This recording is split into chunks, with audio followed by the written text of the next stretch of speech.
Hello students, welcome back to my YouTube channel easy physics by Rajaram sir. Students, last video में हमने 12th physics unsold paper के अंतर्गत 2023 के set number 5 के सभी क्वेश्चंस को सॉल्व कर लिया था। आज की इस वीडियो में क्वेश्चन नंबर 6 और 7 के सभी खंडों को सॉल्व करेंगे।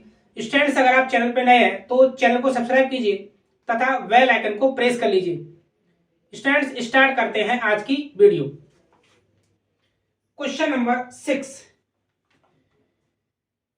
6 में दिए गए पर्वत की सहायता से प्रतिरोधों R1, R2 तथा R3 में प्रवाहित धाराएं ज्ञात कीजिए। सेलों के आंतरिक प्रतिरोध नगण्य हैं। क्वेश्चन नंबर 6, ठीक है। क्वेश्चन नंबर 6 में एक सर्किट दे रखा है कुछ इस टाइप से। इसमें 3 प्रतिरोध R1, R2 व R3 समांतर क्रम में जोड़े गए, ठीक है ना, इस टाइप से। ठीक, ये आपका 30 वोल्ट, ये आपका R1 बराबर 10 ओम एंड R2 बराबर ये आपका कितना है 20 ओम, और ये आपका है R3, ये आपका है 10 ओम, ये आपका 10 वोल्ट, ठीक है ना। इसमें जो है प्रत्येक प्रतिरोध में बहने वाली धारा में फाइंड करनी है, ठीक है ना, प्रत्येक प्रतिरोध में बहने वाली धारा। तो यहां पर हम यूज करेंगे किरचॉफ का द्वितीय नियम, ठीक है ना। ये आपका मान लीजिए ए बी सी डी ई और एफ, ठीक है ना। यहां पे आपके 2 खंड बनेंगे A B C F A. तो लिखेंगे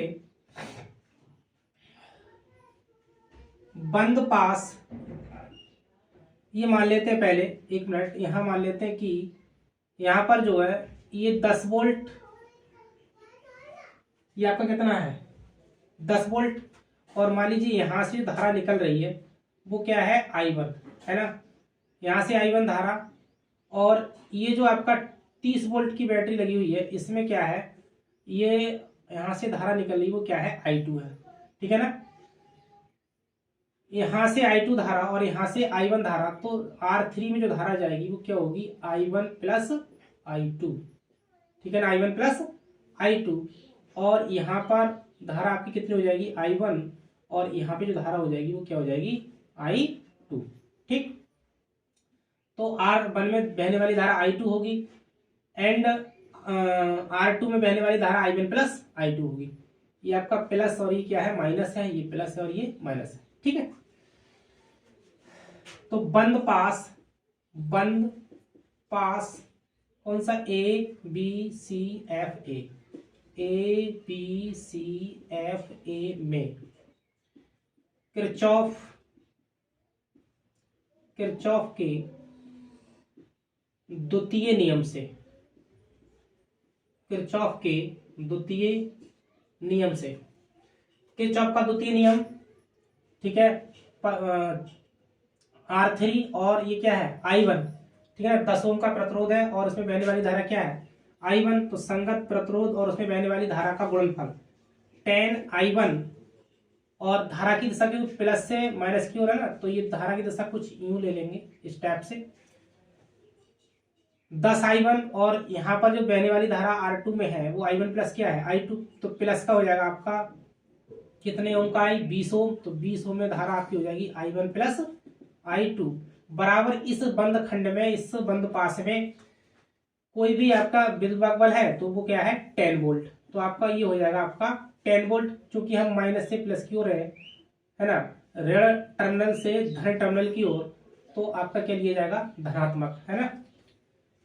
नाउ 10 I1 प्लस 20 से मल्टीप्लाई करेंगे तो 20 I1 प्लस 20 I2 बराबर आपका हो जाएगा 10 I1 एंड 20 I1 आपका हो गया 30 I1 प्लस 20 I2 बराबर 10 से डिवाइड करेंगे तो आपको ये मिल जाएगा 3 I1 प्लस 2 I2 बराबर 1, इक्वेशन नंबर 1, ठीक है ना, इक्वेशन नंबर 1 ना बंद पास कौन सा, F C D E F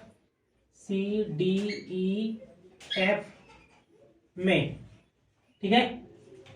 इसमें क्या होगा, 20 ओम प्रतिरोध में बहने वाली धारा कितनी है, 20 I1 प्लस I2, ठीक है ना, 20 I1 प्लस I2।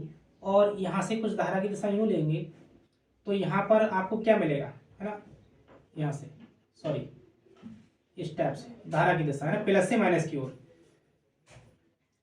I2 में बहने वाली धारा ये क्या है, R1 प्रतिरोध है आपका, तो कितना 10 ओम, तो 10 I2 बराबर आपको ये कितना मिल जाएगा, इसमें जो विद्युत वाहक बल है वो कितना है आपका 30 वोल्ट, कितना है 30 वोल्ट। तो आपका 20 I1 प्लस 20 I2 और प्लस का 10 I2 बराबर 30, ये आपको हो जाएगा 20 I1 प्लस 20 और 10 30 I2 हो जाएगा बराबर में 30। 10 से डिवाइड करेंगे, 10 से डिवाइड करेंगे तो क्या मिलेगा, 2 I1 और प्लस 3 I2 बराबर 3, इक्वेशन नंबर 2। एक मिनट, क्या मिल जाएगा, 20 I1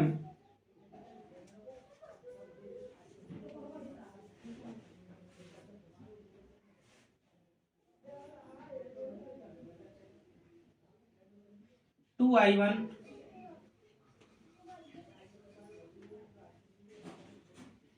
I1 प्लस 3 I2 बराबर 3, समीकरण 2, ठीक है ना। समीकरण 1 व 2 में देखेंगे, ये 2 I1 और यहां पर क्या है 3 I1। समीकरण 1 में 2 से गुणा व समीकरण 2 में 3 से गुणा करके घटाने पर, ठीक है। समीकरण हम 1 में 2 से गुणा करेंगे तो 2 3 6, 6 I1 प्लस 2 दूनी 4, 4 I2 और प्लस 2 एकम 2। इसमें करेंगे 3 से गुणा तो 3 दूनी 6 I1 प्लस 3 3 9 I2 और 3 3 9, ठीक है ना। घटाने पर ये आपका क्या हो जाएगा, 6 I1 से 6 I1 कैंसिल हो जाएगा, यहाँ पर आपका मिलेगा माइनस के 5 I2 बराबर माइनस के 7, माइनस से माइनस कैंसिल तो I2 बराबर 7/5। ये आपका I2 का मान आ गया। यहाँ लिखेंगे I2 का मान समीकरण 1 में रखने पर, समीकरण 1 में रखेंगे तो क्या मिलेगा, समीकरण 1 की आपकी, तो 3 I1 प्लस 2 इंटू I2 का मान कितना है 7/5 बराबर 1, 3 I1 प्लस 2 सत्ते 14/5 बराबर 1, या 3 I1 बराबर में आपका 1 माइनस 14/5, या 3 I1 बराबर एलसीएम लेंगे 5, 5 एकम 5, 5 माइनस की 14, तो 3 I1 बराबर कितना मिल जाएगा माइनस के 9/5, ठीक है ना। 9 3 से कैंसिल हो जाएगा, 3 3 9, तो I1 बराबर माइनस का 3/5, ये आपका आ जाएगा I1 का मान, ठीक है ना। I1 नाउ I1 I2 हमने फाइंड कर लिए। अब जो है R1 में बहने वाली धारा, R1 कौन सा है आपका, R1 है आपका 10 ओम, है ना। तो लिखेंगे R1 प्रतिरोध में धारा, R1 प्रतिरोध में धारा होगी वो क्या हो जाएगी, I2 बराबर, I2 धारा है तो I2 का मान कितना आया, I2 आपको हो जाएगा 7/5। इसी प्रकार R2 प्रतिरोध, R2 प्रतिरोध में धारा, R2 प्रतिरोध में धारा कितनी होगी, ये हमारी कितनी है, I1 प्लस I2, ठीक है ना, I1 प्लस I2। I1 का मान कितना दे रखा है, I1 का मान हमारा है -3/5 और प्लस के 7/5, 5 LCM तो -3 प्लस का 7 आपको मिल जाएगा 4/5, ठीक है ना। नाउ इसी प्रकार R3 में धारा, R3 में धारा कितनी होगी, ये आपकी I3 है ना, R3 में I1 बराबर कितना है, I1 का मान कितना आया, -3/5 एम्पियर, ठीक है, 5 एम्पियर, ठीक है ना। ये सारी धारा किसमें हो जाएगी, एम्पियर, ठीक, ये भी आपकी एम्पियर में, ठीक। तो स्टूडेंट्स इस प्रकार से क्वेश्चन नंबर 6 सॉल्व हो गया है, जिसमें R1, R2 और R3 में बहने वाली धाराओं के मान हमें फाइंड करने थे। नाउ नेक्स्ट क्वेश्चन है क्वेश्चन नंबर 6 का, अथवा संतुलित मीटर ब्रिज का परपथ चित्र दर्शाया गया है। संतुलित बिंदु सिरे ए से, तो स्टूडेंट्स ये मीटर सेतु, मीटर ब्रिज है, वो आपके सिलेबस से हटा दिया है, इसलिए इस क्वेश्चन को करने की कोई आवश्यकता नहीं है। Now next question, question number 7, question number 7 का अथवा, ठीक है ना। पीएन संधि डायोड पूर्ण तरंग दिष्टकारी के रूप में, पूर्ण तरंग दिष्टकारी के रूप में, ठीक है। पीएन संधि डायोड का पूर्ण तरंग दिष्टकारी जो सर्किट है वो आपको चित्र में दिखाया गया है, ठीक है। इसमें दो डायोड D1 और D2 जो है यूज किए गए हैं। प्रत्यावर्ती धारा के पहले आधे चक्र में D1 क्या रहता है, उत्क्रम अग्रवृत रहता है, और जबकि D2 उत्क्रम अवरत रहता है। तो ठीक है, जब ये उत्क्रम अवरत होगा तो D2 में कोई विद्युत धारा प्रवाहित नहीं होगी और D1 विद्युत धारा की सप्लाई भेजता है। इसी प्रकार दूसरे आधे चक्कर में दूसरी बार में D2 अग्रवृत हो जाता है और D1 क्या हो जाता है, उत्क्रम अवरत, ठीक है। तो इस कंडीशन में फिर D1 में कोई विद्युत धारा प्रवाहित नहीं होती है, अर्थात जो है हमें डी और सी के मध्य लोड प्रतिरोध आर के बीच, किस रूम के बीच, आउटपुट वोल्टेज हमें पूर्ण तरंग दिष्टकारी के रूप में प्राप्त हो जाती है, ठीक है। तो लिखेंगे प्रस्तुत चित्र में पीएन संधि डायोड का पूर्ण तरंग दिष्टकारी परिपथ दर्शाया गया है। इसमें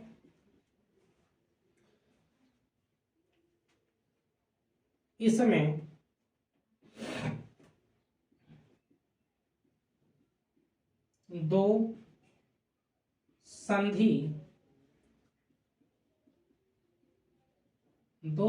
डायोड D1 व D2 इस प्रकार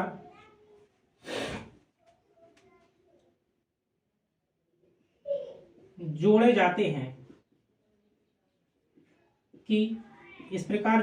हैं कि एक डायोड तरंग के पहले आधे चक्र में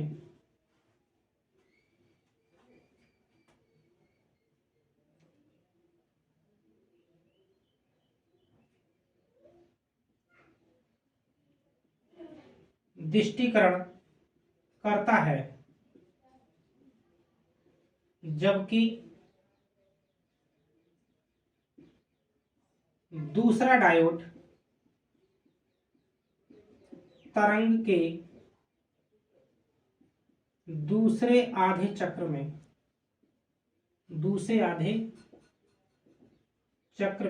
दिष्टिकरण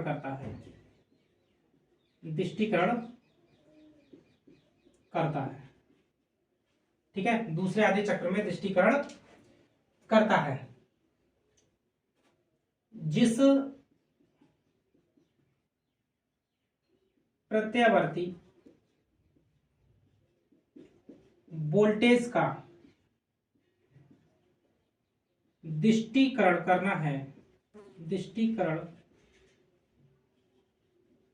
करना होता है उसे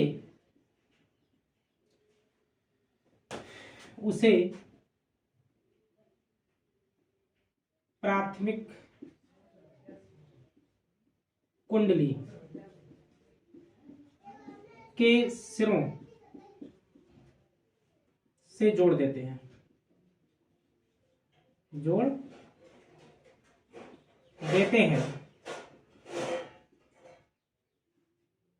जिसकी दिष्टिकरण वोल्टेज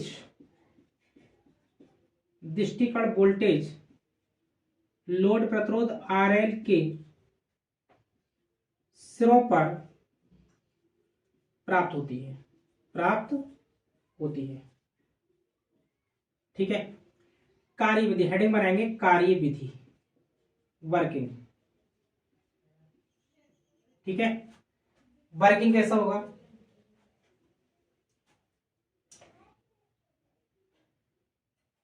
प्रत्यावर्ती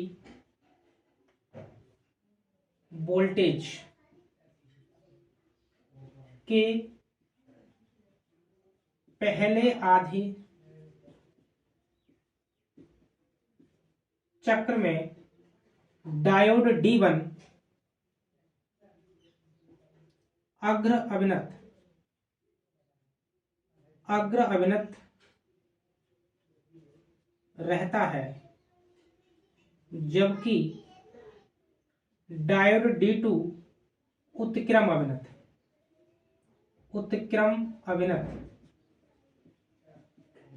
हो जाता है। ठीक है, उत्क्रम अभिनत हो जाता है, अर्थात D2 में कोई विद्युत धारा प्रवाहित नहीं होती, कोई विद्युत धारा प्रवाहित नहीं होती है।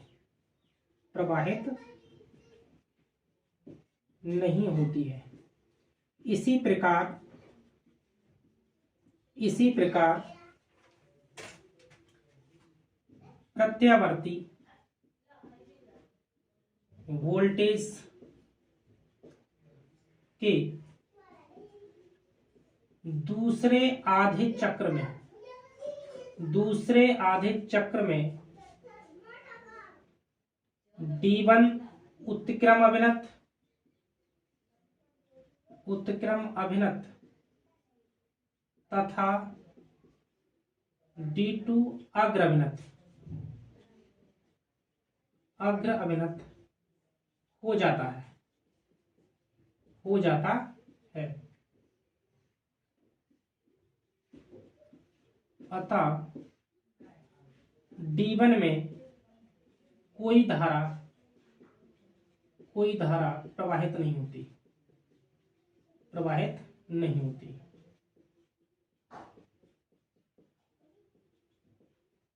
इस प्रकार हमें RL के सिरों पर पूर्ण तरंग दिष्टिकरण वोल्टेज प्राप्त होता है। ठीक है, ये आपको हो गया पीएन संधि डायोड पूर्ण तरंग दिष्टकारी के रूप में। ठीक है, नाउ नेक्स्ट क्वेश्चन 8। ठीक है, मान लीजिए कि यहां पर एक वर्णी प्रकाश स्रोत S है, एक वर्णी प्रकाश स्रोत, और एक सामने एक दूसरा पर्दा है,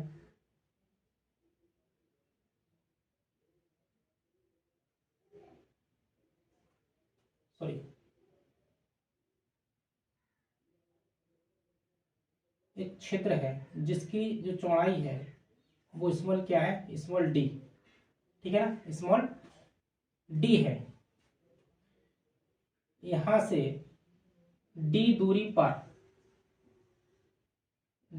पर एक पर्दा है, यहां से इसकी डिस्टेंस कितनी है, वो डी है। ठीक है ना, इस पर्दे पर कोई पी पॉइंट है,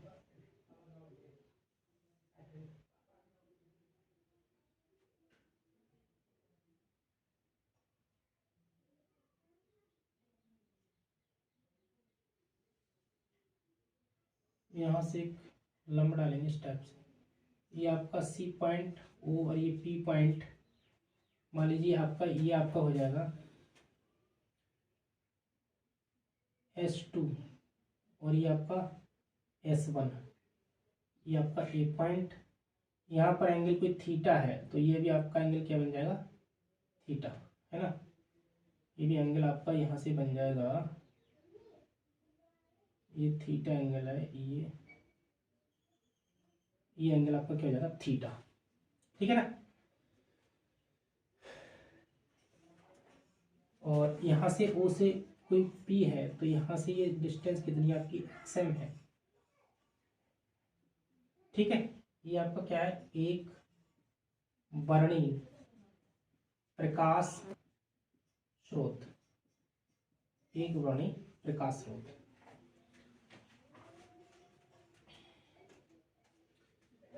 तो लिखेंगे माना प्रस्तुत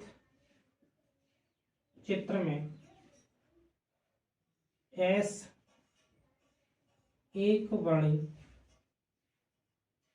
प्रकाश स्रोत है,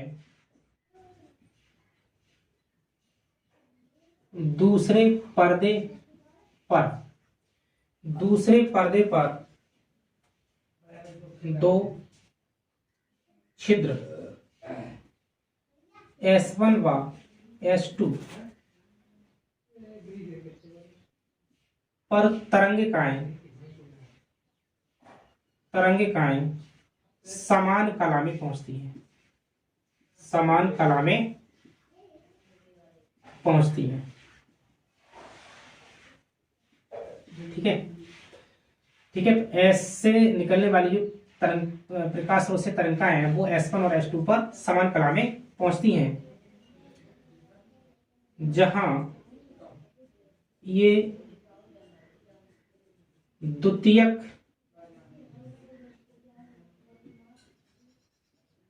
तरंगिकाओं के स्रोत बन जाते हैं। S1 S2 द्वितीयक तरंगिकाओं के स्रोत बन जाते हैं। S1 व S2 से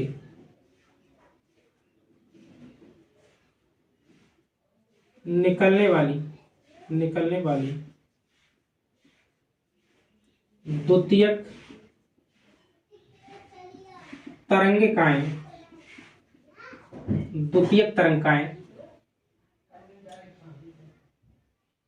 तीसरे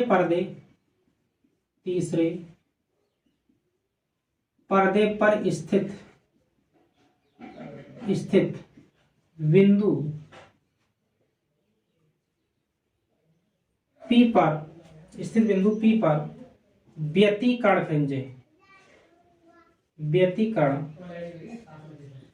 फ्रिंजें बनाती हैं, व्यतिकरण फ्रिंजें बनाती हैं।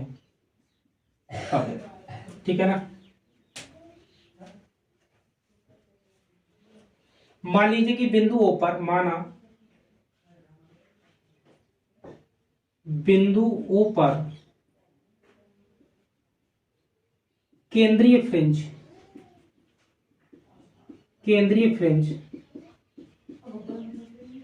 प्राप्त होती है, ठीक है ना, केंद्रीय फ्रिंज प्राप्त होती है तब जिससे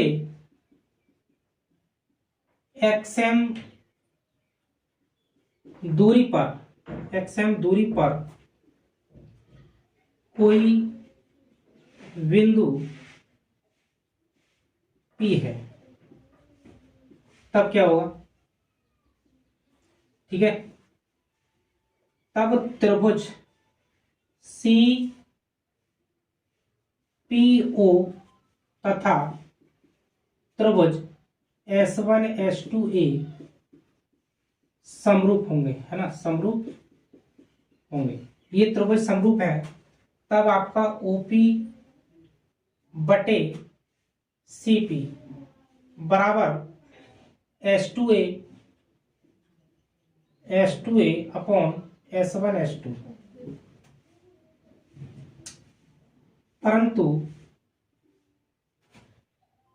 परंतु बिंदु P O के निकट है, अतः, ठीक है ना, O के क्या है, निकट है, तब जो CP होगा वो लगभग बराबर हो जाएगा किसके, CO के। इस प्रकार आपको क्या मिल जाएगा, OP ये OP अपॉन में क्या मिल जाएगा, CO बराबर S2A अपॉन में S1 S2, ठीक है। तो OP हमारा कितना है, O से लेके P तक ये हमारा XM है, C से लेके O तक क्या है, कैपिटल D है, बराबर S2A क्या पथांतर, S1 S2 ये स्मॉल d है। तो यहां से जो पथांतर निकालेंगे S2A बराबर क्या मिल जाएगा, XM, ठीक है ना, S2A बराबर XM into D upon D, ठीक है ना, ये आपका पथांतर हो जाएगा, S2A बराबर XM D अपॉन में D। यदि बिंदु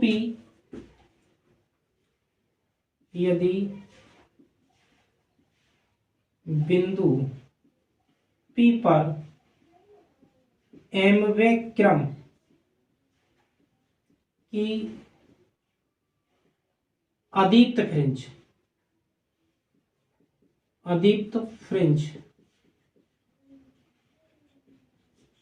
प्राप्त होती है, पथांतर कितना होगा, पथांतर जो आपका होगा वो 2m-1 इंटू लैम्डा अपॉन में 2, जहां लैम्डा क्या, प्रकाश की तरंग दैर्घ्य है, अतः XM into D upon capital D बराबर 2m-1 अपॉन में लैम्डा 2। ये आपके, तो ये भी पथांतर है, ये क्या है, ये आपके पथांतर है, ये भी पथांतर S2 है, और ये आपका 2m-1 अपॉन लैम्डा अपॉन 2, ये भी आपका क्या पथांतर, दोनों को इक्वेट कर देंगे तो हमें ये मिल जाएगा। XM का मान फाइंड करेंगे तो XM बराबर, ठीक है, 2m-1 इंटू ये आपका D लैम्डा अपॉन में 2 इंटू स्मॉल d, XM बराबर 2m-1 D लैम्डा अपॉन में 2d। ये आपका हो गया अदीप्त फ्रिंज के लिए केंद्रीय फ्रिंज O से दूरी का सूत्र।